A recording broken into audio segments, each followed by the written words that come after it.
Good afternoon here on Wednesday, April 16th in House Transportation.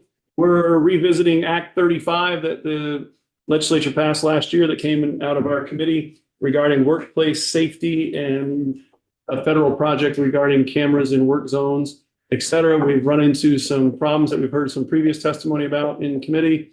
We've asked legislative council to come back in, as well as some of the main sponsors of the bill, to kind of get the 5 new members that weren't here for it up to speed and perhaps find some ways forward is the goal for this afternoon's agenda. So with that, thank you for coming up to House Transportation again and picking back up on this subject. And we'll hand it over to you, Ben.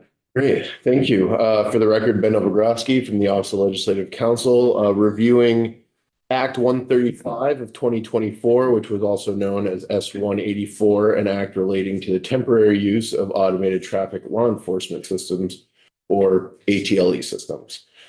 So the overall purpose of the statute was to improve work crew safety and reduce traffic crashes in limited access highway work zones, so highways, by establishing an automated traffic law enforcement pilot program using radar and cameras to enforce speeding violations against the registered owner of the violating motor vehicle. So that's the overall goal of the program. Pilot program, time limited, use limited as well. So only in highway work zones. The cameras, the legislation designed it that they would only operate or turn on when someone achieved a speed in excess of 10 miles an hour over the posted speed limit. And so they're not just constantly surveying you.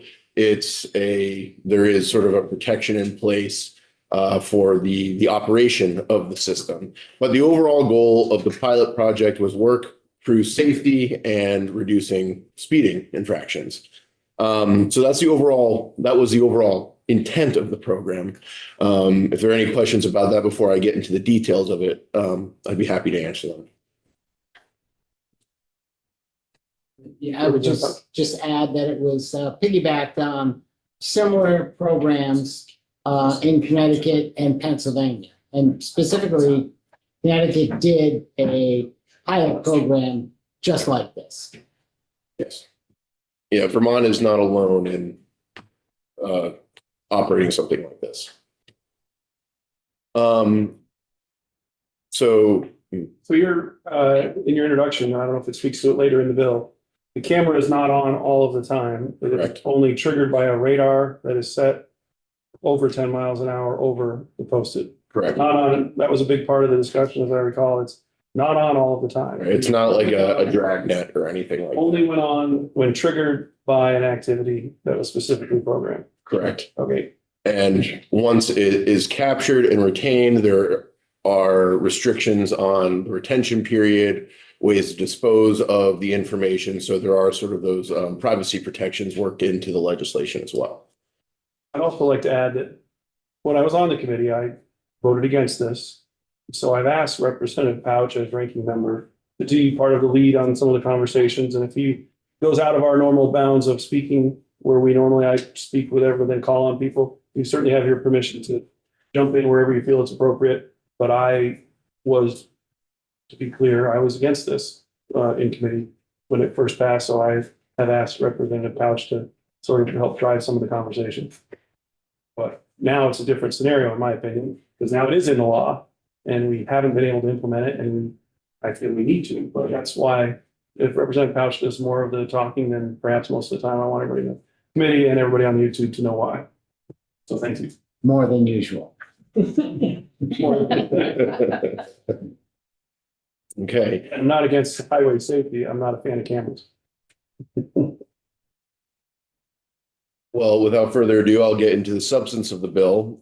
So in Section 1A of the bill, it amends 23 VSA Chapter 15, which outlines the powers of enforcement officers within the motor vehicles chapter. Subchapter 2 was added, specifically Section 1605, which added a slew of definitions that essentially repackaged them from already existing definitions that applied to the ALPR system, not to be confused with the ATLE system. And then a few definitions were added that were relevant to this provision. So for instance, law enforcement officer was defined, which means a certified officer from the Criminal Justice Council. That's a level 2 or level 3 officer, and is a state police officer, municipal police officer, sheriff, deputy sheriff, or a constable who exercises law enforcement authority. So that is the definition of law enforcement officers as they are mentioned in this law. Another new definition was owner. So owner of a motor vehicle means the first or only listed registered owner of a motor vehicle, or the first or only listed lessee of a motor vehicle under a lease of 1 year or more. So the way that this sort of works in practice with this is that, for instance, let's say, so in reality, my wife is listed as the first registered owner on one of our vehicles. If I speed in these designated work zones, I miss out because the mailing would go to my wife. Now, outside of sort of maybe marital issues that may arise out of that, that's sort of the general concept, is that it goes to the first registered owner. That way, if you're renting a car from a car rental company and you go through one of these zones, it would go to the car rental place, and then they would then work their magic to hold you accountable, which is already done when it comes to, like, if you're going through toll booths and things like that. So this is already an established system, but just to give you a sense of sort of how this plays out in the enforcement aspect of this. So outside of those definitions, there were no new ones added, but section 1606 of Title 23 was added, which established the ATLE system. So its use was primarily for, like I said, intended to investigate the benefits of automated law enforcement for speeding violations as a way to improve work crew safety and reduce traffic crashes resulting from increased adherence to these traffic laws achieved by effective deterrence for potential violators, which could not be achieved by traditional law enforcement methods or traffic calming measures, or both. So deployment of this system on behalf of the Agency of Transportation isn't intended to replace traditional law enforcement, but really just to supplement it. So how does this operate? Well, AOT contracts with a vendor, and that's a requirement under the statute that they enter into a contract with a third party for the operation and deployment of the system as an agent of the agency. There's also a discretionary authority of the department to require the vendor to maintain a storage system to restore the recorded information that's collected by the ATLE system. And then any information that's stored must adhere to the use, retention, and limitation requirements that are outlined in the bill later on. And the reason why that provision came about, because there was testimony last year that the agency or law enforcement really didn't have the IT capability to house the potential volume of information that would be obtained. So the vendor, which I believe testified was equipped to do that, tacitly agreed, and therefore the agency has permissive authority to use them in such a way. So where does the ATLE system go into effect? Like I said, only on those limited use highways in designated work zones that would be selected by the agency. There's various criteria. The agency has to document through an appropriate engineering analysis that the location meets highway standards. The ATLE system is not used as a means to combat deficiencies in roadway design or the environment. There must be at least 2 signs notifying members of the traveling public of the system before you enter it, and before any recorded images are collected. And then a sign as you're leaving the work zone indicating that you are no longer subject to the ATLE system. Again, it's only in operation when workers are present, and at least one of the signs required under subdivision of the subdivision indicates that the ATLE system is currently in operation, and there's also where it actually kicks into gear after the 10 miles over. That comes later. And then again, notice of the ATLE system's use on the agency's website. So there are multiple touch points to let people know we're using the system. It's in this portion of the highway. And so just to keep everybody in the loop, so it's not a surprise, essentially. A daily log has to be kept of the system. So the vendor is responsible to maintain that log. The log has to include a slew of data, the date, time, and location of the ATLE system setup, a demonstration that the system is, or the equipment rather, is operating properly before and after its use every day, verification that the signage and equipment placement meets applicable highway standards, the name of the employee who performed any self-tests required by the system, manufacturer, and the results of the tests. And then the daily log must be retained for at least 3 years by the agency and can be used in the Judicial Bureau related to a violation that the system captures. So that's the daily log portion. Any questions on sort of its location, how it's monitored, or anything like that? So, kept by the agency for 3 years, Mhm. but it's really housed with this third party because the agency doesn't have the bandwidth to, or IT. Well, Exactly. so the recorded data itself, the raw footage, if you will, Yeah. is retained by the vendor. Right. This doesn't specify that. And so these are the daily logs about sort of the Okay. when it's in effect, who checked the system, Yeah. all of that the agency Okay, so the third retains. party is doing the log and then they hand that over to the agency and the Right. agency has to hold on to those for 3 years. And that's how it's designed now, whether the contract, there might be some room for discretion there, but at least that's how it's set up by statute. Okay, okay. And there's no, I know we talked about like you're heading into a work zone, cameras are in progress, Mhm, in mhm. process or whatever. When you get to that point, because that's like ahead of you actually entering into this zone. Right. Is there another sign or flashing light that says you're in the zone? I mean, And then another one when you're out of it, you're out of the zone. yeah, so there are two signs preceding it. I'll leave it to the agency as far as what the content of those signs are, and then one when you're exiting the zone as well. So, okay. I would think the signs have to meet whatever the safety requirements are for signs. Right, So, and each site already has a safety plan before they do the construction on how it's all laid out. Mhm. This just says, it has to meet those requirements. I just have a clarifying question. So you are saying that, and I can probably read through and find it, but I'm gonna ask you instead. That it's the third party that is responsible for checking that the signage is up and that the cameras are functioning, or is it actually the AOT construction staff on site who are making those checks? Because otherwise, wouldn't it require a person from the third party? Yeah, so I think it's kind of a combination of the two. As Representative Pouch said, that there's sort of the safety plan and engineering standards, and that is information that I understand comes from the agency. And then the vendor itself is really responsible for the operation and maintenance of the system. Okay, on a daily basis. Yes. Thank you. And there's also an annual calibration requirement that's performed by an independent lab. And then that's also retained, the results of that retained for 3 years as well.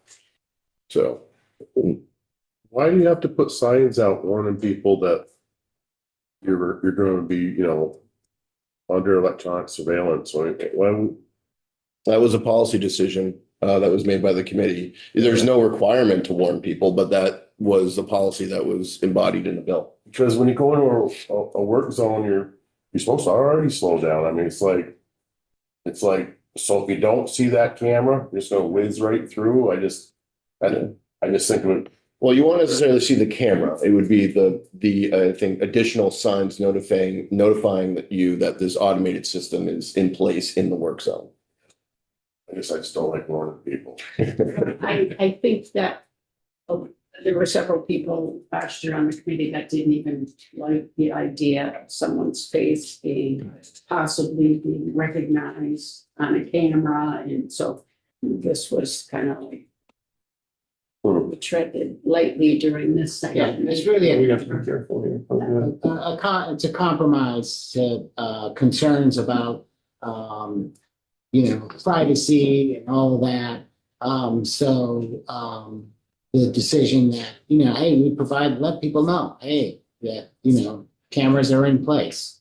I think some states do that, some don't, but, I think erring on caution to, not fall into this is a speed trap, but this is, this is unfair, it's, so.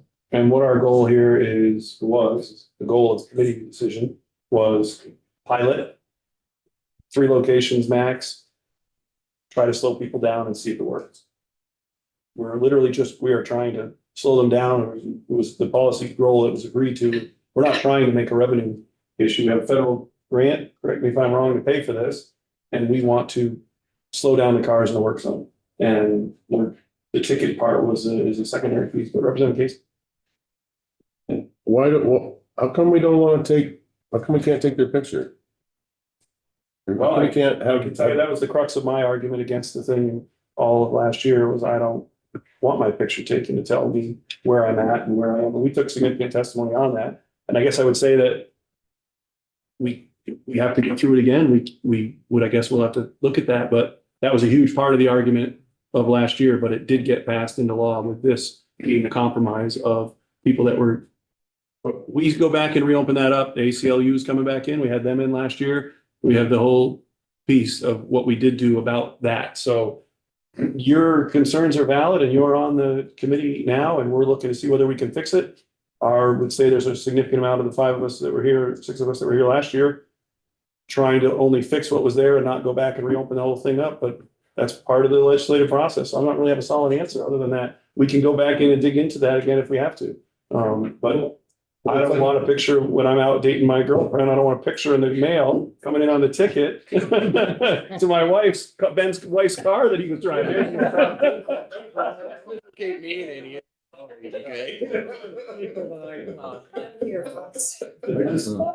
That's why we normally don't meet after the floor. It gets too punchy. I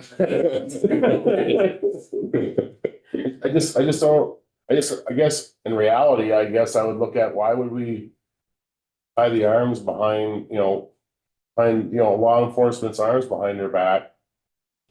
And make it harder to give somebody a ticket when they possibly blatantly went right through and the picture might help identify to get that person, the appropriate person the ticket. I don't know, maybe it's hard to see a face in the camera, but.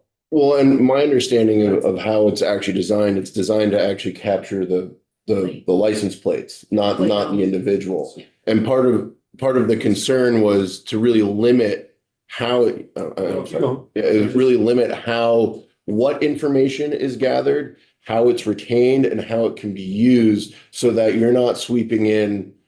Essentially, I'll use the phrase again, you're not engaging in sort of a dragnet where everybody is just being monitored and you can kind of nitpick any violation that might appear. This is for a specific purpose of traffic enforcement and work crew safety on highways. And that was a policy decision that was discussed from my memory last year. And since I broke the rules of this way versus this way, we are going to have the testimony. We can ask questions, get the testimony, get the background. We do have committee discussion on this agenda after, and that would be the place to argue what your taste on that is, because we're going to committee discussion after we hear from all the witnesses on what we're going to do about this bill, and you can definitely do that. But while we're here, I broke it we're trying to get the information from here, and we will go to committee discussion right after on the agenda. And that would be fair game then to absolutely bring up. And I broke the rule. Representative. And there was another piece, we had the ACLU here. Also, there was a lot of discussion, including, I believe, Department of Public Safety, that using this system, there's no profile of, who is getting the tickets and who not, by not knowing actually who's in the car. It's just the car. So whether it's racial profiling or any other profiling, or somebody knowing somebody, hey, I'm going to give them a ticket. So it just makes it a clean slate and it's just a license plate. And so it's just speeding, license plate. And we'll bring that back up in committee discussion portion if we want to reopen the whole piece. And we don't have to do there, but we got to get back to questions for the witness. Not questions for the committee, questions for the witness. Well, I'll move on under the subsection F, which is the penalties associated with violations. So again, it goes back, the person who is liable is the registered owner of the vehicle bearing the license plate that was captured in the image. And then there's a series of violations that essentially compound, if you will, if they are repeated. So for the first violation, it's a $0 fine, which doesn't incur Judicial Bureau surcharges for the first violation within 12 months. What this effectively does is operate as a warning without any civil penalty associated with it. Now, my understanding is that there is still some action required on the part of the alleged violator, who has to essentially acknowledge receipt of that document, send it back, or else it's possible that they could be fined in default and then have to answer in the Judicial Bureau. And I believe that that is one of the issues that may be discussed during committee discussion. But then for a second violation within that 12-month period, you get a fine, $80. But it's also considered a second violation for purpose of the chapter, but only if it had occurred within 30 days after the date on which notice of the first violation was mailed. So you have to know that you had a first violation or that warning in order for you to be alleged to have committed that second violation. That's sort of the complex nature of how this works. But for that second offense, $80 is the penalty. And then for a third or subsequent offense within that 12-month period, it jumps up to $160. There's no, obviously, if you can't look at a picture, there's no points element then, right? There's no, Not on at least for the first violation. and on the other one, on the other, if you keep doing it, is there points? No. Really?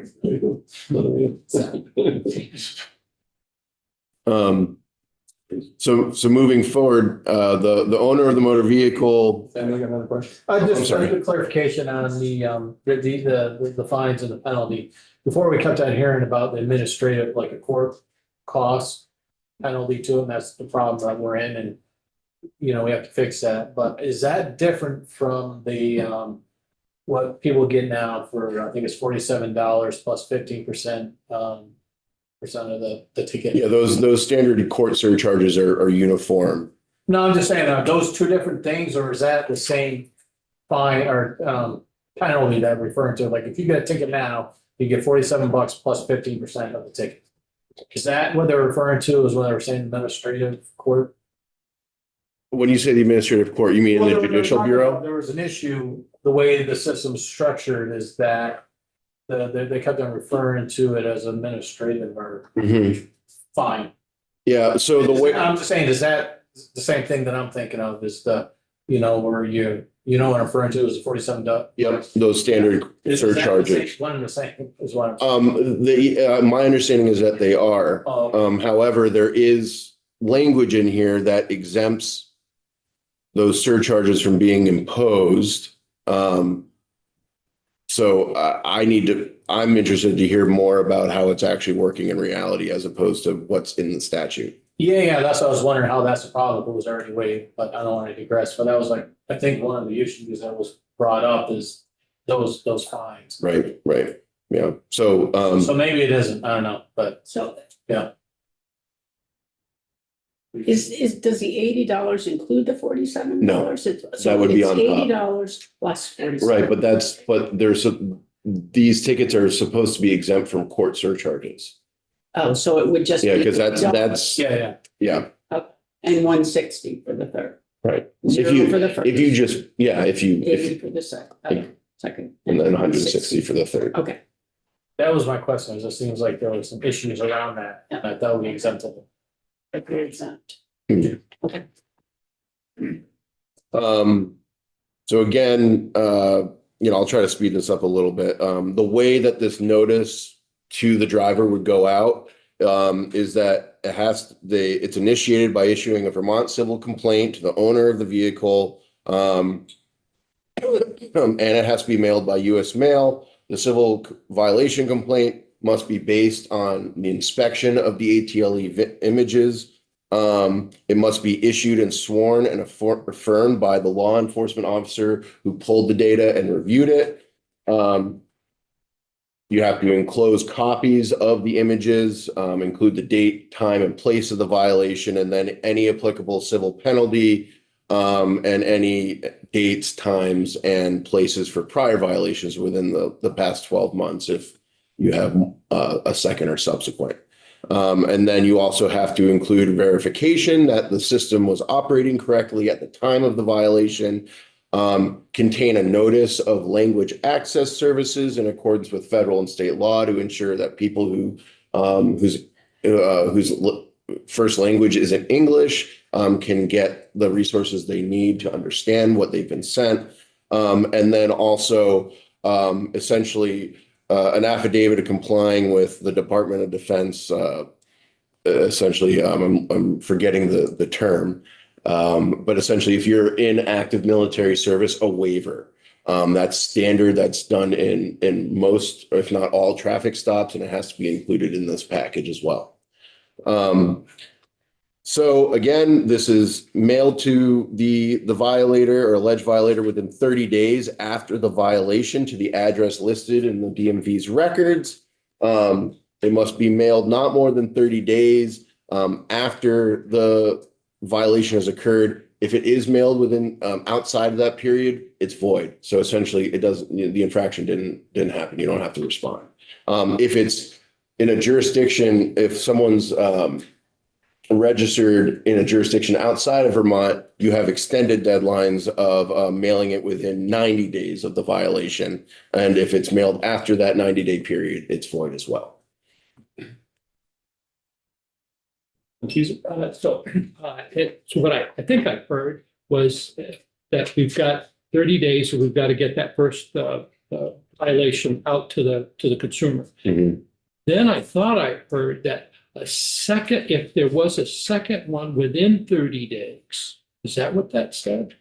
Well, for the second or subsequent violation? Yeah, the subsequent, then, so I'm worried that the time frame between going out that first 30 days is too short in order to be able to respond if you had a second one. Well, it's captured though in the sense that it wouldn't be considered a second violation if you hadn't received that notice first. So that's the only time that second violation would essentially compound so that's sort of how I see what you're saying. Yeah. That's sort of how it's addressed in the legislation now.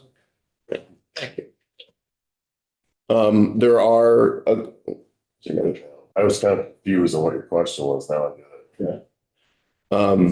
there are enumerated defenses. One that the motor vehicle was being driven by somebody else. That's something that you can put forth as a defense in the Judicial Bureau, or that the radar of the system was not working or properly calibrated at the time of the violation. All this is before the Judicial Bureau, which handles civil violations. It's a clear and convincing standard of evidence, which basically means it has to be highly probable that you committed this violation.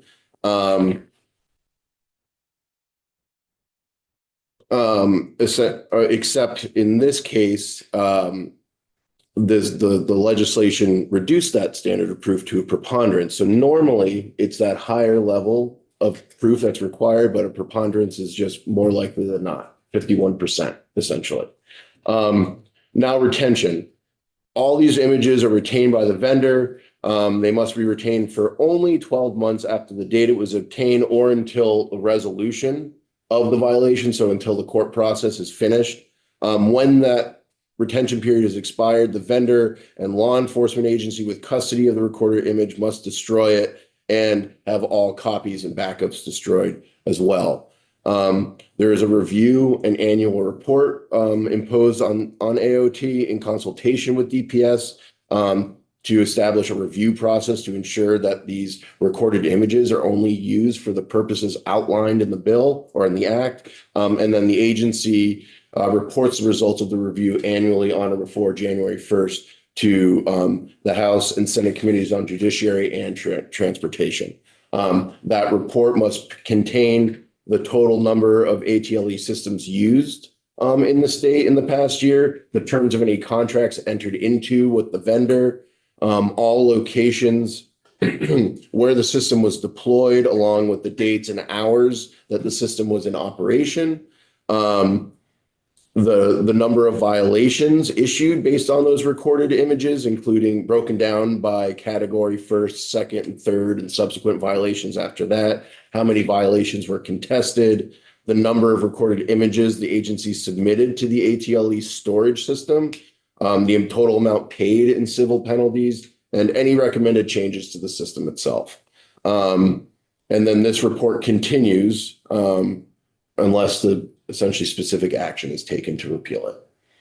So that's the report and review requirements. The final sort of substantive section here is the limitations on the system itself. So it's only recording violations of this section and shall not be used for any other purpose, including other surveillance purposes. So it's only used for recording these traffic violations in these specific work areas. The recorded images shall only be accessed and determined if a violation was committed within the last year. And then notwithstanding any applicable law, AOT may permit the vendor to coordinate with designated law enforcement agencies to obtain that recorded image to determine whether a violation has occurred. So that's sort of the confidentiality and privacy protection portion of the bill. Any questions on sort of the substance of the ATLE system? Say somebody steals a car and they go whipping through a job site that has those cameras there. Can they use the image? Can they use that person's image at that time? No. Really? No. So the way it would happen in that, so if they, were caught speeding in the work zone, as it's outlined In a here. stolen car. Yep, in a stolen car. So the way that it would go is that violation would go to the registered user of the vehicle. And then one of the defenses they have is that it wasn't them. So they'd have to mail that into the Judicial Bureau and have the Bureau resolve the issue. So that camera doesn't even have the ability to even see somebody's face on it then? I don't know if it doesn't have the ability, but it cannot be used for that purpose. Oh, that's funny.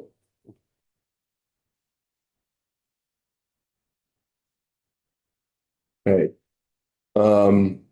Just moving on, there's that ALPR system. There's still a nod to its existence in here, but it's really, there are a bunch of use and data access and confidentiality portions that have been in place for a long time. So the committee doesn't mind. I'll kind of skip over those because it's not really the subject of, I think, concern here. And then, again, the agency has the ability to implement rulemaking for all of this. They have to preserve the data, and there's a whole preservation schedule and how that preserved data must be disposed of. But again, these were already in statute, so I'm just kind of breezing through it. Any changes to those areas? No, I mean, outside of updating sort of some technical corrections. Because we're in there. Right, exactly. Again, Judicial Bureau is the one having jurisdiction here.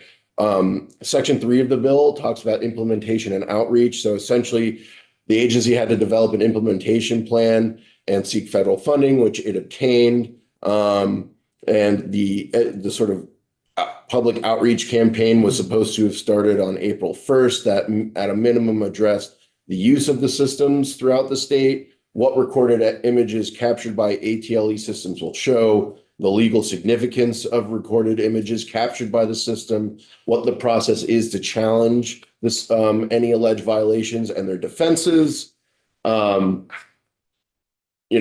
public outreach campaign was also supposed to be posted on the agency's website and other mediums like social media and other ways to reach the public. And then again, the agency was supposed to publishes information in other languages commonly spoken in Vermont and its surrounding states, and work with the Office of Racial Equity and Vermont Language Service Organizations to determine what those languages are.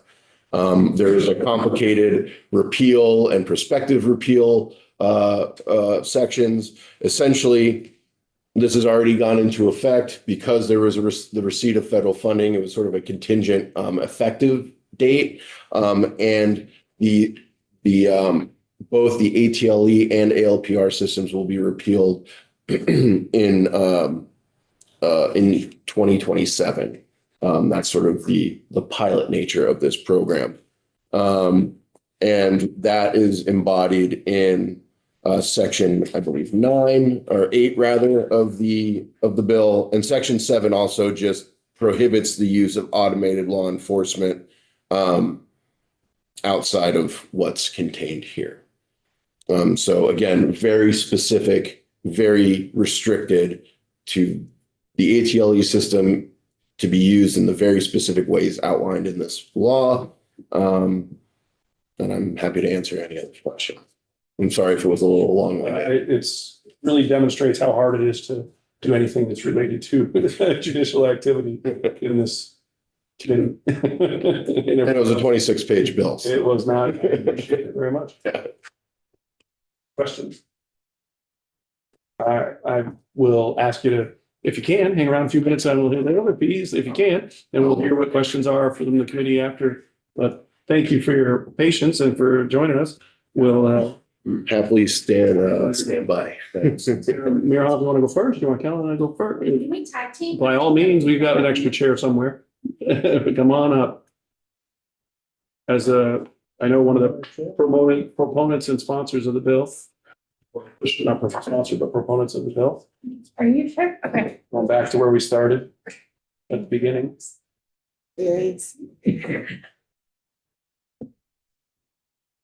Welcome to the committee. And Thank you very much, Mr. Chair. For the record, I'm Sarah Meerhoff. I'm the Director of Advocacy and Communications for the Associated General Contractors of Vermont. We represent more than 200 construction companies throughout the state, both vertical, so building structures, as well as highway and transit infrastructure, which is why we're here today. We are here in support of the bill or the law as it stands that went into effect and was passed last year. Kellen with me is here from Green Mountain Flagging, and he can provide some really helpful context for what work zone safety looks like on the ground, the conditions that our members face when they're actually out there working hard on the job. Long story short, it is a dangerous job. It is a job that many folks are afraid to do for understandable reasons. People, as you know, have a tendency to sometimes fly through work zones. And the intention of this law was to help mitigate that and hold people accountable for speeding. Representative, you brought up the kind of question of signage indicating that you are entering a monitored area as spelled out in the bill, and how that could potentially cause someone to see that sign and whoopsie daisy tap on their brakes before they perhaps enter that zone. And I hear what you were saying in terms of maybe that would make them less likely actually to speed through and ultimately not get a speeding ticket. I think that's actually the best possible outcome of what can happen, because the true intention of this is to reduce speeding in work zones and to make work zones safer for folks like Kellen and his employees on the ground who are in this dangerous situation. I understand that there are some concerns over just the resources at hand and the ability to implement this by the timeline as prescribed last year. And so AGC would find it acceptable and amenable to put off implementation, delay it by 1 year if that is the most optimal path forward. But we think it is really important to continue and move forward with this legislation ultimately. So Kellen, can you describe some of what you see on the ground and what the situation is like? Like Sarah said, My name is Kellen Cloud. I'm Director of Operations for Green Mountain Flagging. I started as a flagger in 2008. So I do have the boots on the ground experience. And I can tell you that the speeding and distraction continues to increase year by year. It is a very scary job. It is innately dangerous. We do a lot of training to keep our folks safe. Our ultimate purpose is to protect people, our clients, the motorists, and ourselves. And one of the things that I do say is lives depend on us doing our job properly. And that's not an exaggeration. Part of the training is to truly emphasize how they can keep themselves safe. From properly setting the work zone, making sure they're wearing their PPE so they're visible, how they position themselves, how they would move down the road, how they communicate with traffic. And again, we train and we monitor and retrain so they go home at the end of the day. Unfortunately, that's not always enough. Last year, we did have a flagger struck who fortunately only sustained bruises, was not seriously injured, but it was from someone who was speeding and was distracted. So we can do everything possible to stay safe and keep others safe.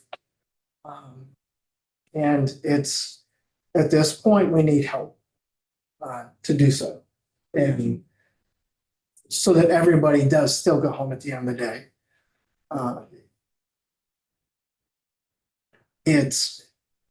We do a lot of off interstate stuff, but the interstate itself also is very, very dangerous. People are driving much faster. I take the interstate every day to go up to Williston. And yeah, there's some crazy stuff going on up there. The works, when you go up there, and I handpick people to go on the interstate. Not everybody gets to go up there. It's exciting. It's an adrenaline rush.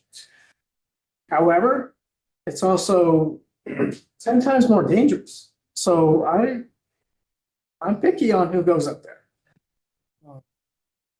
Because I want to make sure that they're aware and experienced enough to be paying attention to stay safe.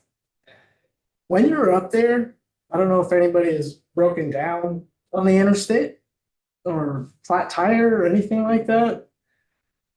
75 miles an hour rocks your vehicle. It is like being on a boat. It's scary. And when people go up there the first time, they actually are scared by the impact of that wind from vehicles. They're trying to set signs, which means that kite in their hands is also tugging at them. When we're setting the zone itself, the cones, we're asking traffic to push over, which means we at some point have to be in that lane to place those cones properly. Even once they're over, now we still have to set the cones with vehicles driving by it. Hopefully 55, which will still, push you around a lot. But 75, it is scary to have to try to place a cone and, stay out of the way of those vehicles as well. Once the zone is set, those cones at 75 miles an hour, if you were to hit one of those cones, it's going to kick off somewhere. Or very possibly, you're going to lose control or at least have to jerk and regain control. That's really scary when you're standing there in that closed lane to be working, focusing on your work, and then have to also watch your back from a vehicle that is just coming through with almost no care. Yes, How often do, you guys must have to dive out of the way sometimes. absolutely. You guys practice that? Yes. And that's one of the things, you know, the teaching, the constant teach training is to, you always have an escape. You have to always have an escape. Representative Powell? Thanks a lot for coming here and sort of sharing and giving a real perspective of what this is like. An example, on the highway, you're doing your work and you see, you said, you see more speeding going on. When somebody flies through, what do you have to do to, I don't know, identify them, or does the sheriff chase them, or, you know, what actually tends to happen when that happens, besides you getting out of the way, I guess? So what we would do is try to get the license plate, description of the vehicle, description of the driver. Most of the time, it's not something, we can't gauge the speed. We have no means to do so. If it's a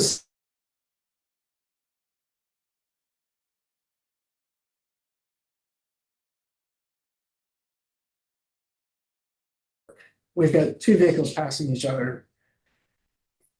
I don't know how they didn't hit and, you know, actually hit the workers, but there was nothing that we could do. If they're not gonna stop, our bodies will not stop that vehicle. And that's part of that's everybody's risk out there. So we can call it in and give the information. And depends on who we're contacting, it may get followed up on or it may not. Thank you. Representative Burke? Yeah, the person who hit the ladder, did they get cited? That person was actually arrested that day. I don't know anything further. I mean, So, obviously, person stopped. yes. Yeah. Anybody else have the questions? So, I guess, Kellen, I really appreciate you wading through all of that, and because what we're trying to get to, we needed a pretty clear reminder of why we're trying to get a pilot, why we're trying to experiment or use this equipment, why we want to move forward. And I think that really helps set the stage of what we're trying to get to. Obviously, all of the other pieces, and it takes 27 pages to do that. I think we probably all can share some frustration in that, but I really appreciate you coming in and reminding us very clearly of why we were trying to do something in this area. Thank you.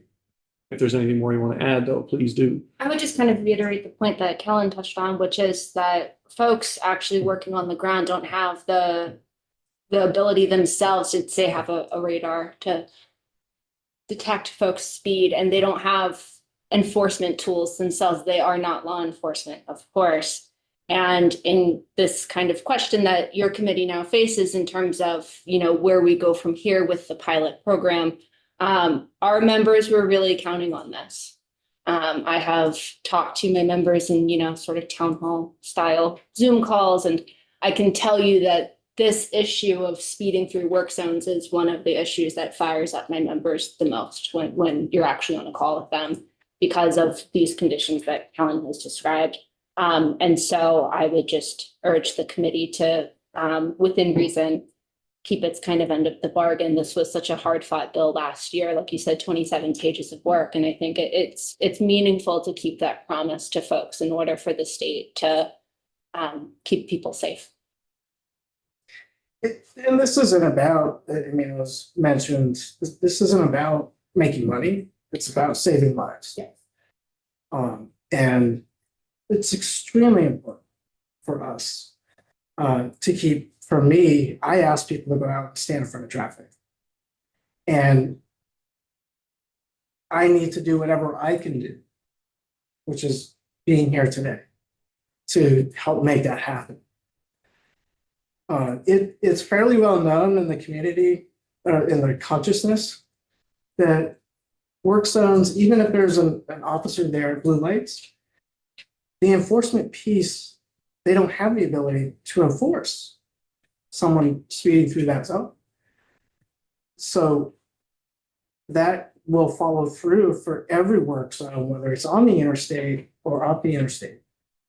But if it starts to be enforced, even in a 3 work zones up on the interstate, it's going to filter through the rest of the consciousness. And people become more aware that these are human beings out there on the road working. So every little bit's going to help to create or recreate that consciousness. Representative Casey? Well, I hope everybody doesn't know that when they go whipping through and there's a police officer there, I hope they all think the police officer will come get them and not. That's bad information, I think. I mean, I'm not gonna use it. You know, I do get concerned about construction workers and I don't like to be rude to them. And so, yeah, that kind of, yeah, I guess that's where I was really going with that, but you saw the gist of it. Yeah.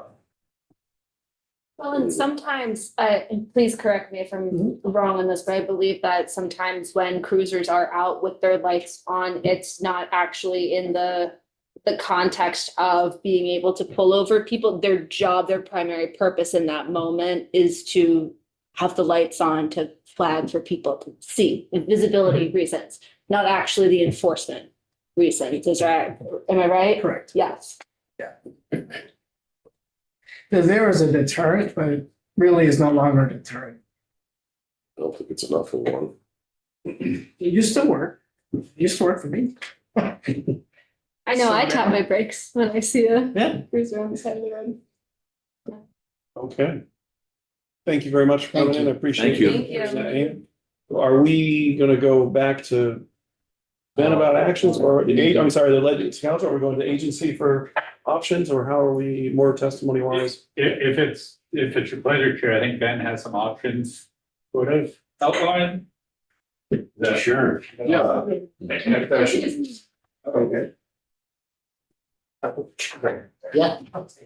Yeah, Jerry, you just want to sit in the hot seat. I see.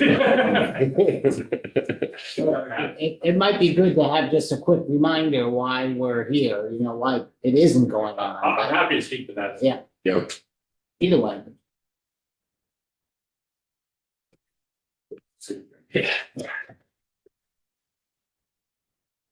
So thank you for the record, Jeremy Reed, Chief Engineer, Agency of Transportation. So just as a reminder, it goes in maybe a couple weeks ago discussing we made progress. We developed the better part of an RFP for this. And one of the challenges we were having is law enforcement didn't have the resources or the manpower to follow through with the VCVC process with an unknown amount of violations in our 3 sites. And so we were looking to either alter that into more of an administrative ticket that didn't need law enforcement involvement, or in some way to streamline that process so it wasn't quite as onerous for law enforcement. Just to kind of step back, you know, essentially the way it's structured now, law enforcement would get a package from the vendor. The law enforcement would do some validation of the ticket, basically saying, yes, that is the registered owner, the make and model basically match up. They would then take that identifying information for the registered owner of the vehicle, log into the DoD Manpower website, and determine whether or not that owner was a active duty service member.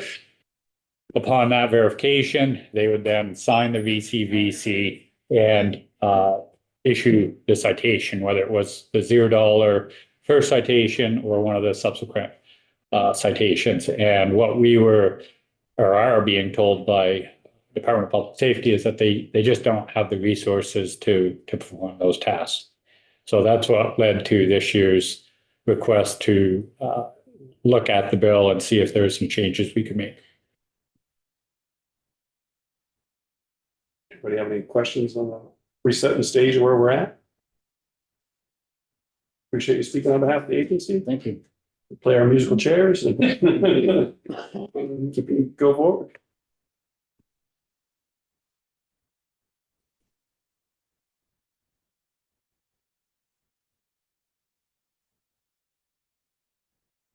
Okay, so there were a few options for the committee to consider.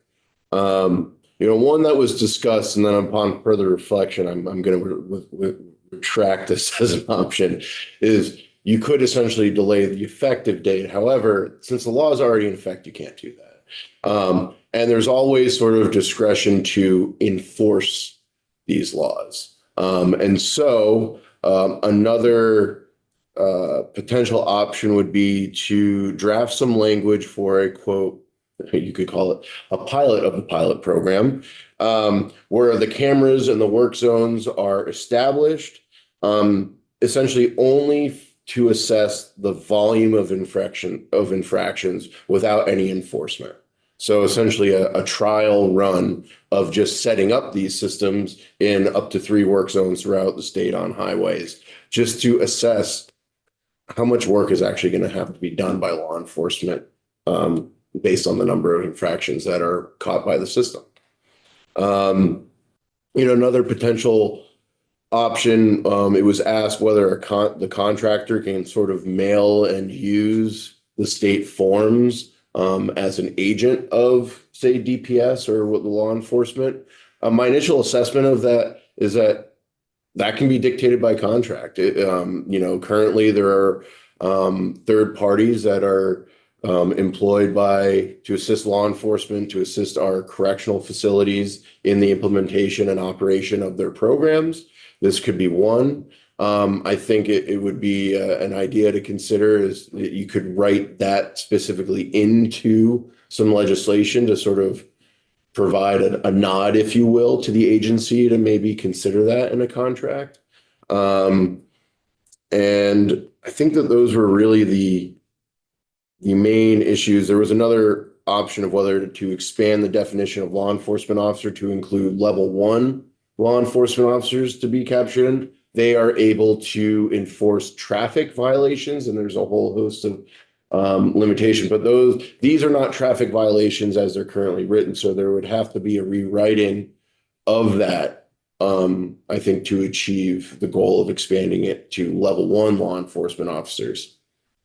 So those are the sort of the options that were discussed for the committee to consider. Representative Pouch. I guess second option, or the option where the third party contractor is authorized to issue the ticket. We were discussing, they just do the first one, the $0 or call it the you got caught.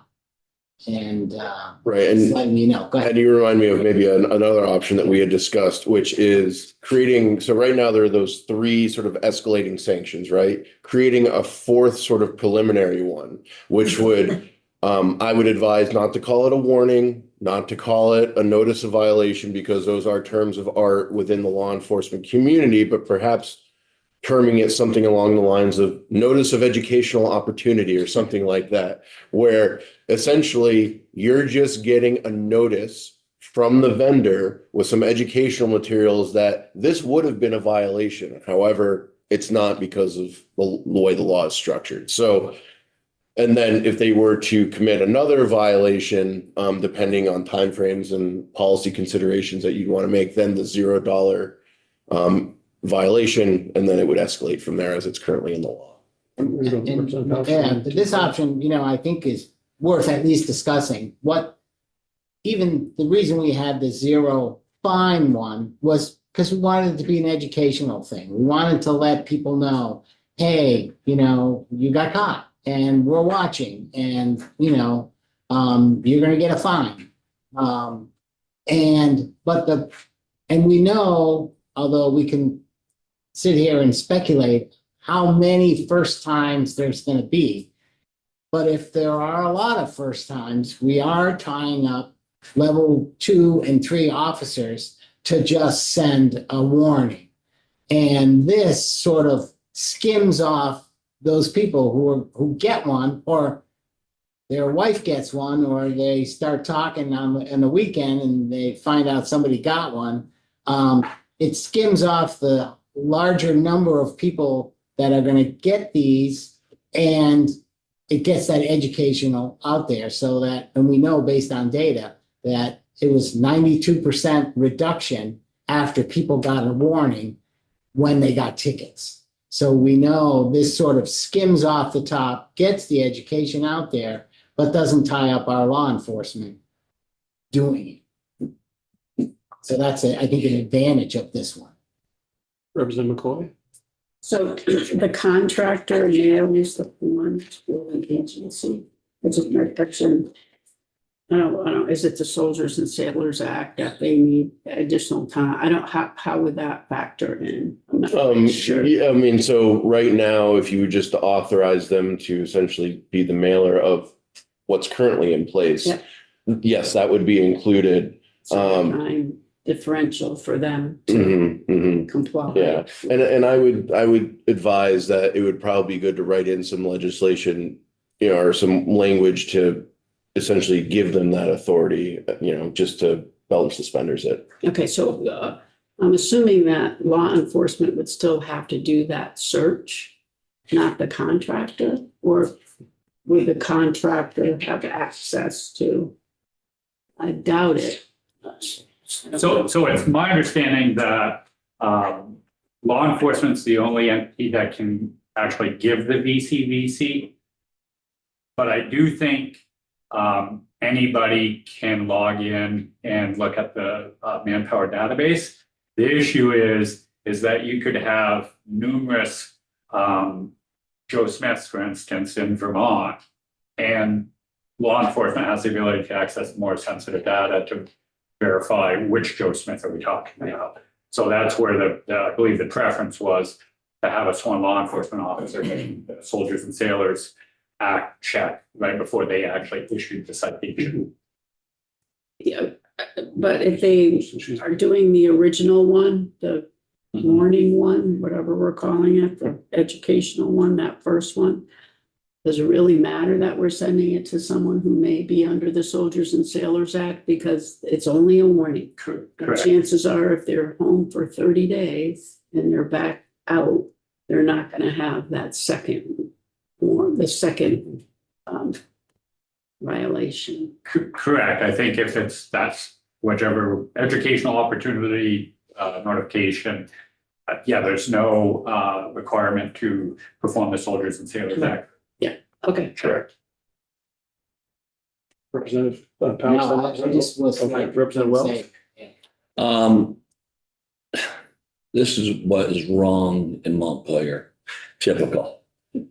Dilly-dallying a while, you already got a law in place. Enforce the law. Education doesn't work.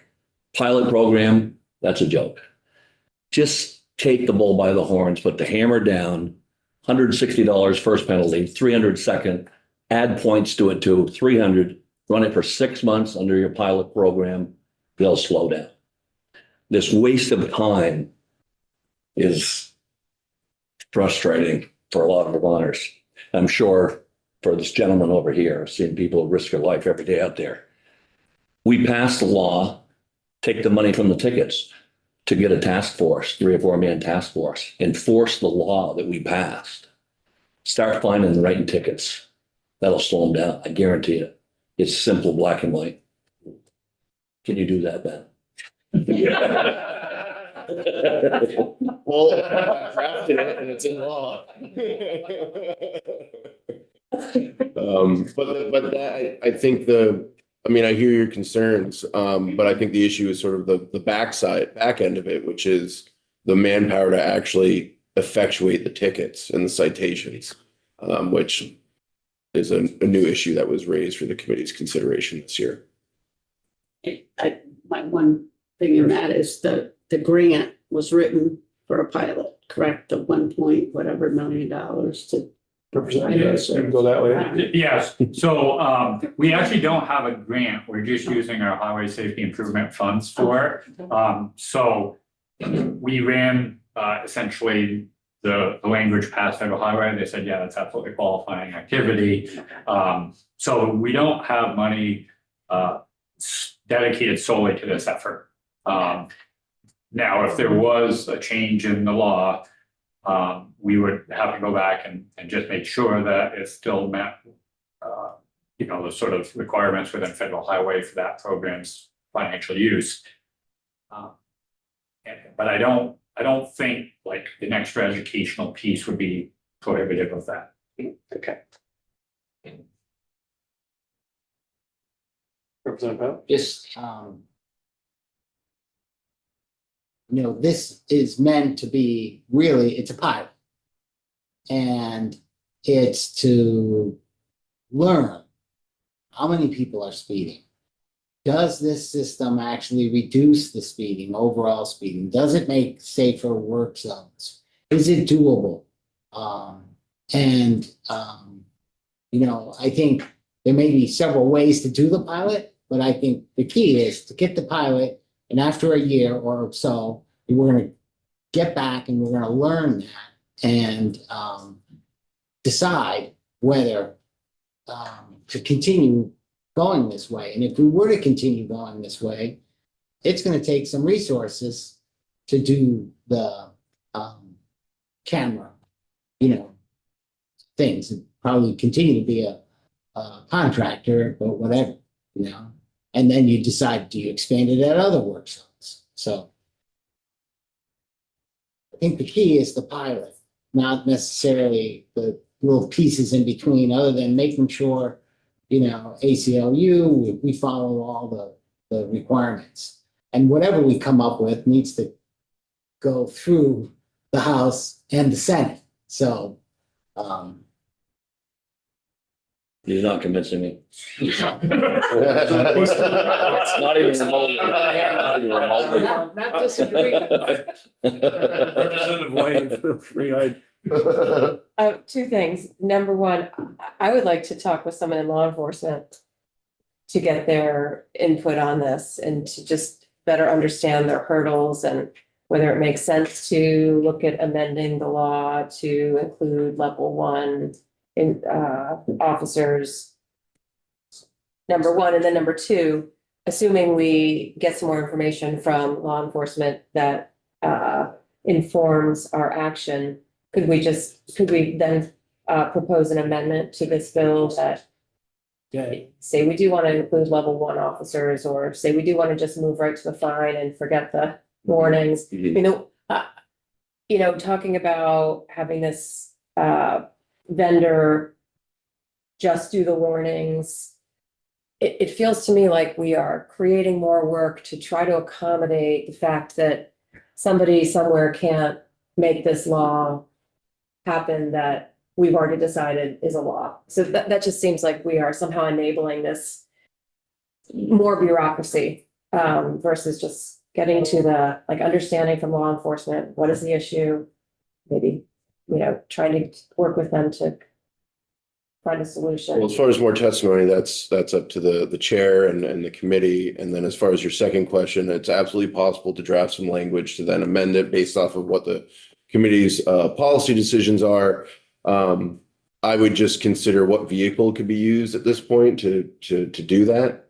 So for past crossover, and, any bills would have to have a rule suspension in order to pass unless there's another vehicle that's already in process. DMV bill. We do have that part. Well, there you go. So that's because that falls within transportation exclusively. So we that piece of it. And that's my not ignorance of the transportation world to look at. But I certainly can hear the frustration in what you're saying, and we went through this extensively.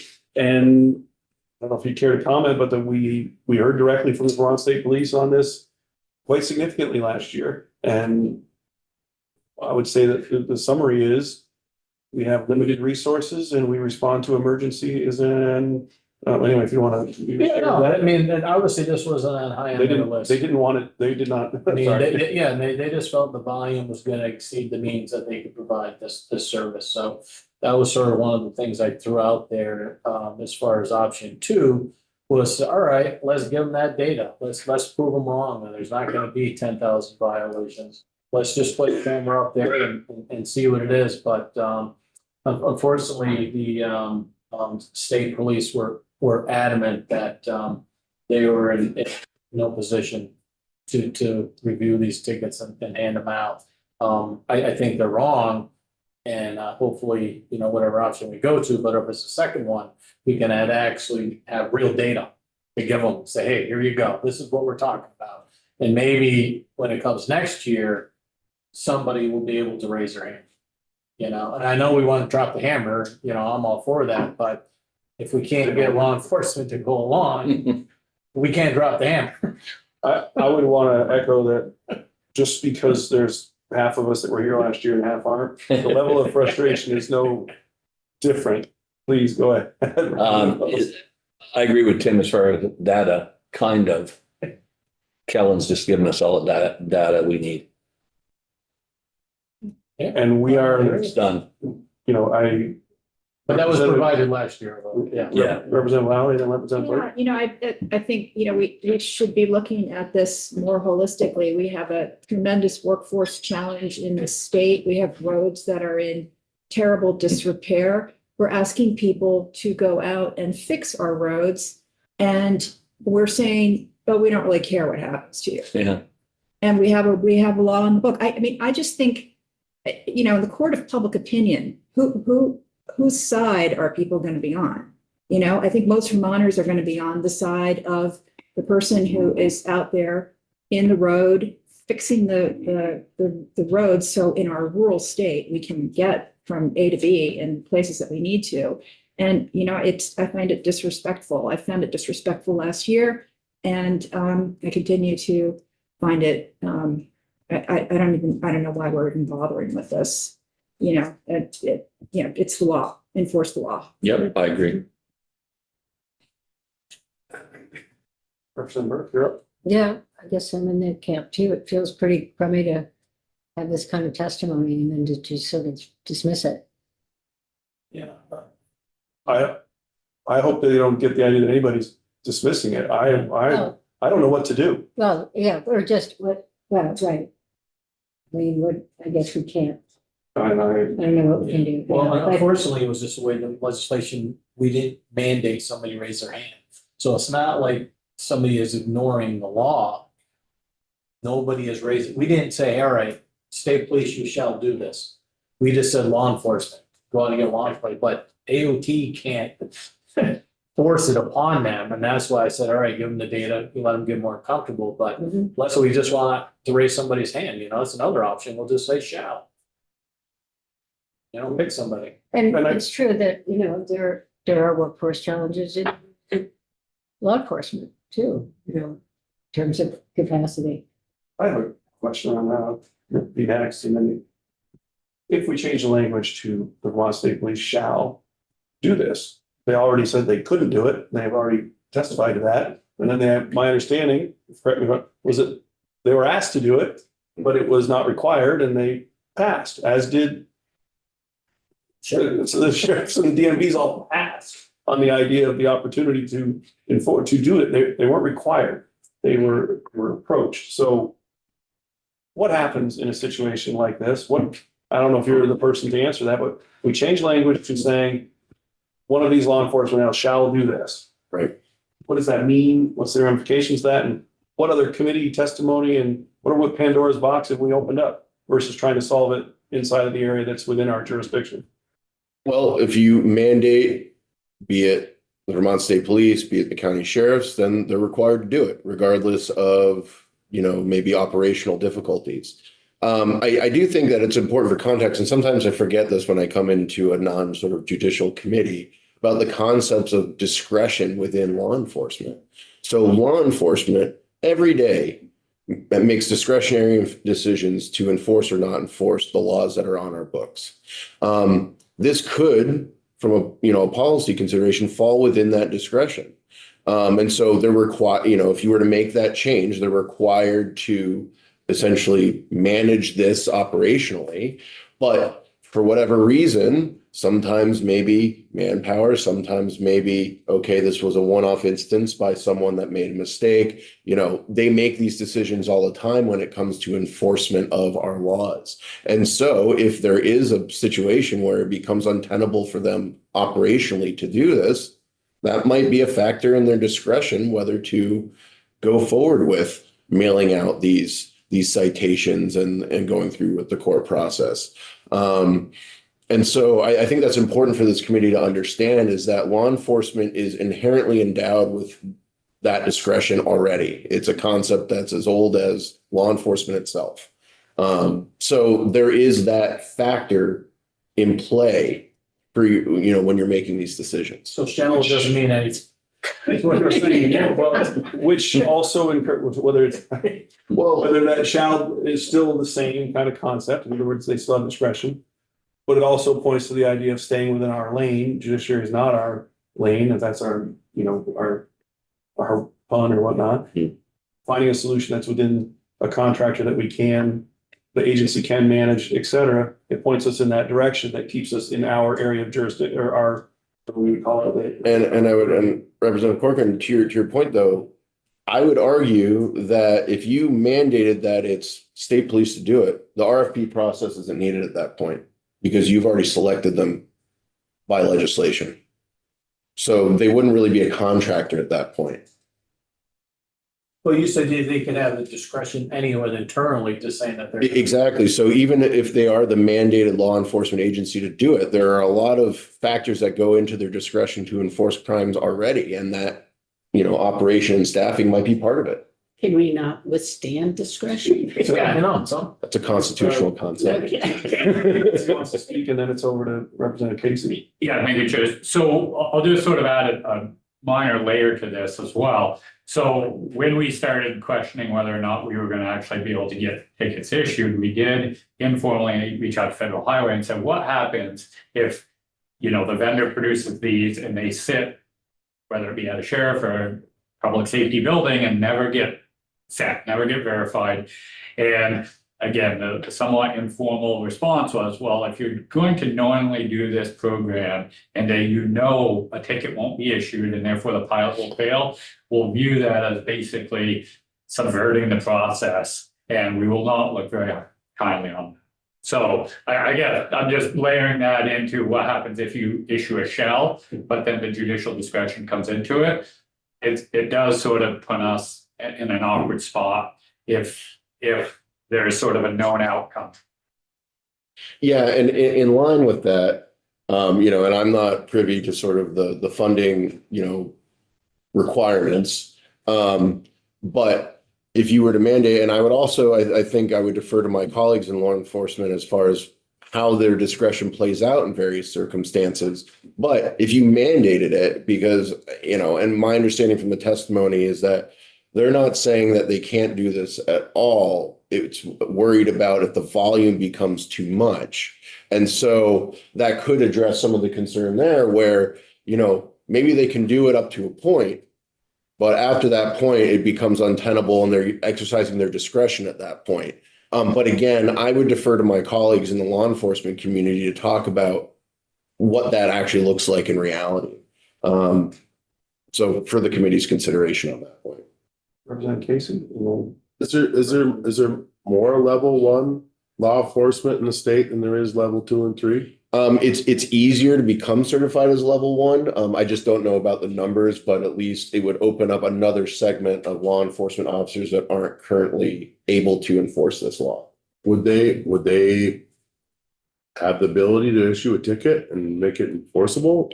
So they have the ability to issue traffic violations. So we would have to rewrite or write in a provision of law essentially that makes a first violation or however many violations based on your choice a parking violation rather than a civil violation. So you'd have to make that change.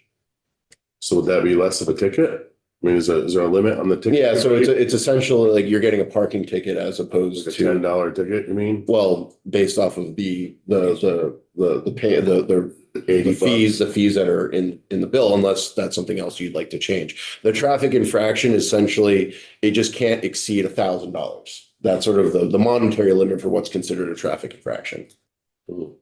Representative Pouchman, I think. Yeah, Representative I was Corey. just curious. I mean, we're saying, we haven't really defined who the police, the officers are, but I think the bill is written around Department of Public Safety.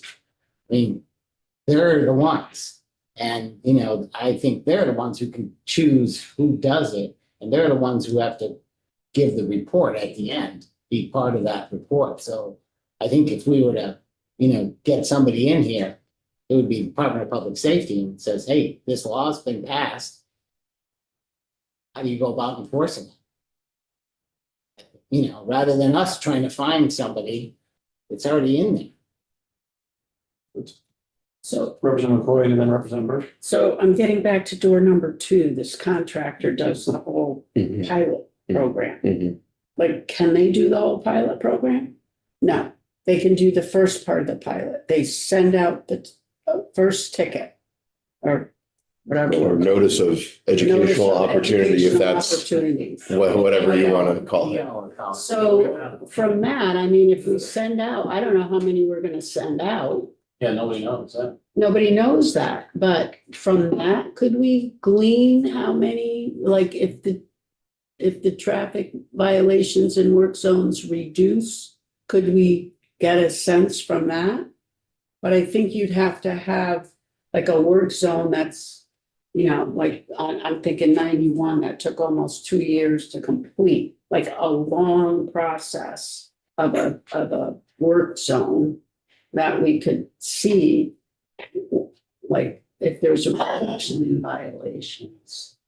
I mean, something that's up for 4 weeks and is gone, I don't know how you test whether it's working or not. If it's a 2-year work zone, you just have to be cognizant of Yeah. the prospective sunset of it, which is the 27th. Right, yeah, but I mean, you could do it after, I'm just saying the length of time, at least you'd have more than 4 weeks in a shorter project, or a 6-month project, we knew that was happening. You'd get that 30 to 60 days worth or 90 days worth of the educational ticket. I don't know, And there is discretion worked into the trying to current do it, yeah, language because it's really a collaboration with AOT to help select the appropriate sites Right. based off of their own analysis and how many sites there are at any one time. So Right. there's already language worked into the current law that could account for that. yeah. Because on 89 right now at exit 3, that's a 2-year project. I mean, it's gone, bingo, 4-year project.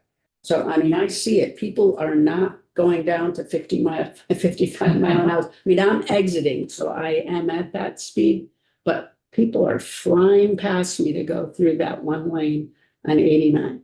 Well, you Oh, see it too. Verify that statement. Yes, yes. So, that's a perfect place to set up one of these things, because you'll know after 4 or 5, 6 weeks or something that people are starting to get this first ticket that says, hey, this is your get out of jail free card for the first time, but, after that, I don't know what the answer is, but I think we should at least, if the contractor can do the first part, and then we can show state police or sheriffs or whomever we're gonna use in law enforcement that, hey, this is a tool that can be used, then let's use it. On that idea, I think that there would have to be some legislative change for the contractor to at least do do, it, yeah. yes. Yeah, okay. But, and again, it's hard to really make a recommendation or not a recommendation, but at least as far as what the committee's policy decisions are without kind of knowing what you're grappling with. I mean, some of what you suggested is already doable under the current language. Yeah. It's really just sort of administrative work that would need to be done as far as implementing when, where, how long. these work zones our AGLE systems are set up. Representative Burr? Yeah, I mean, it's probably useless to talk about this, but I'm just thinking about driver behavior and education around this issue. And it's, I don't know, I think things have just gone too far where people are just going so fast, but if people really understood what could happen, public service announcements, I don't know, in collaboration with what we're trying to do. I don't know. Do people understand? Like when you say 55 miles an hour in a work zone? Does anybody really think about, you could hit somebody? And I don't know. My concern is, whose rights are we upholding here? We're upholding the right of somebody who's breaking the law. Yeah. We're tiptoeing around, no, we can't do this, we can't have a picture, we can't have this. You broke the law. You put somebody's life in incredible danger. I mean, we have a lot of data on what happens when somebody is hit at different speeds. And it's not pretty, right? I mean, somebody has a hard time surviving being hit at a speed of less than 40 miles an hour. And, these are people who are going at 75 miles an hour, and we're asking them to repair our roads. So, this just seems bonkers to me. Sorry. Let me get that for I'm sorry. Representative Wells. Won't happen again. Anybody else? Representative Pelt? Well, I just, point out that we've lost time already because we still need to make a contract with the third party vendor. That hasn't been done. I don't know if has there been discussions with them? Well, just given sort of procurement requirements, we can't select a vendor. We have to advertise a RFP and then make a selection based on probably best value and then execute a contract. So I think to your point, the timeframes that were outlined last year, April 1's already passed, obviously, and I think July 1 is absolutely in the rear view. So I guess I would just offer, I can appreciate that you can't postpone this bill, but perhaps extending or postponing the deadlines within the bill instead of postponing the effective date, because I don't see, well, I know we can't meet the April 1 date, and I don't see any viable option at this point, other than just ignoring the reality of getting a vendor on and getting these things out there by July 1. That is a possibility to change those sort of on or before dates. Just for the committee's consideration, there's no enforcement mechanism in the bill if those dates aren't met. They're just really statutory benchmarks, for lack of a better term. Can you remind us what the price tag is for this program? I forgot. Yeah, so our estimate last year was, I want to say 1.3 million, just for the vendor use. If we had to pay sheriffs, that would add to it. We don't know what it would be. So that was just the vendor contract, was, I think, estimated at 1.3 million. And that was pure federal dollars, right? Correct. Yeah. I don't know that 100%. There might be a state share to that, but the state share was already committed to each dollars, whatever they were doing. So it wouldn't be an additional burden. I would also add, if we did like a pilot of the pilot, then crafting that RFP and sort of having contingent language on it, like first you're going to do this, and then we think next year you'll do this, causes some complexities. And we'll have to sort of weigh whether or not we try to anticipate every eventuality, or if we just do a 6-month pilot of the pilot and then do another RFP once we know what the outcome of that was. Well, And I've said this before, and because it stuck with me from when we did have the state Department of Public Safety, I think State Trooper here, about, said, oh, this is going to take a lot of time and don't think we have the resources. I did pose the question, how are we going to slow down traffic? And there was no answer to it.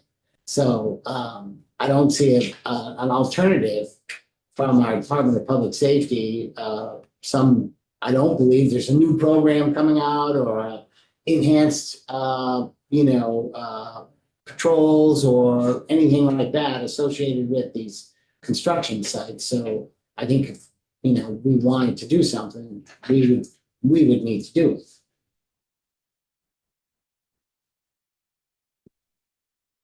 Well, I think we've sort of reached a spot where everybody's had their piece, but we don't have a plan of action yet, so. I don't know if anybody else that's still here has any comment, but we'll have to regroup and decide what's next. But I think we've talked it out plenty. Maybe there's some additional questions, but I don't want to go any further than we have to in terms of now. We all know, pretty clear on the frustration, was pretty uniform. What are we gonna do? Representative White? Mr. Chair, just a question on process. Are we moving into committee discussion or are we in committee? I feel like we discussion? have been for a while, but if we Okay. want to go farther and deeper, we got about 10 to 12 more minutes. We Okay, can keep going. Yeah, I'm just gonna add that I again would love to talk with somebody in law enforcement and maybe at the same time or in the same session, also bring someone back in from DMV who, as we learned earlier this week, they do have some law enforcement on their staff. Maybe it's like level 1, but not level 2. So I would love to talk with those two entities to just try to see if there's any way we can help them work together to figure out a plan for putting this into action, whether whatever it would require to make them feel like they could be a part of this. That's what I would like to see happen.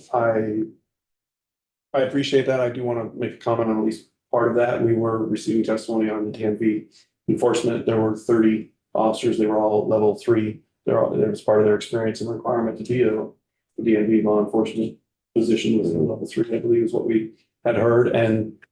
But the commissioner or the DMV did not take a position in the testimony related to this bill. That question about enforcement was not at a policy level comment. So if we want their opinion, we will have to go back and ask them to speak on it. So I'm not suggesting that we can't do that. Just want to be clear about what we did here in testimony and who was it that was testifying was not in a policy recommendation position for the DMV, but they were in an education spot. And I do believe you have to be level 3 and they are fully staffed at 30 law enforcement officers at this time. And just a reminder for context, I believe last year there was testimony from the vendor, especially since this program has been stood up in 2 other states at least. And since the primary concern is the volume of infractions, there might be a way to either, I don't know if you want to call them back in or at least review that last testimony and try to get a sense of what the scale could be as applied to Vermont. Now, it probably wouldn't be a perfect predictor, but might give a better sense as well. So I want the committee to consider that option as well. I wasn't sure if you had your hand up there last time. Oh, okay. Anybody else? I guess we will have to decide if we want to try to, hearing from Really lost it up. Representative Wells has made his opinion on this very clear. You know what we could do? Let's just do a 3-year study on it. Figure out what we should do. Very good, Candace. A study of a study of a study. Let's do that. Spend $2 million on it. Then we'll come to a conclusion. We want camera in the zones as soon as possible, and that will be the judging factor of what we try to figure out to do next and how we address it. So Representative Pouch, I appreciate the extra work. I appreciate the agency sticking back as much time as they put into it. We're sorry to take you away from your other duties. We appreciate you coming here, being patient. And I hope you can hear that the committee's seriously about finding something to do and do it within the area of purview that we can actually have an impact on. So we are going to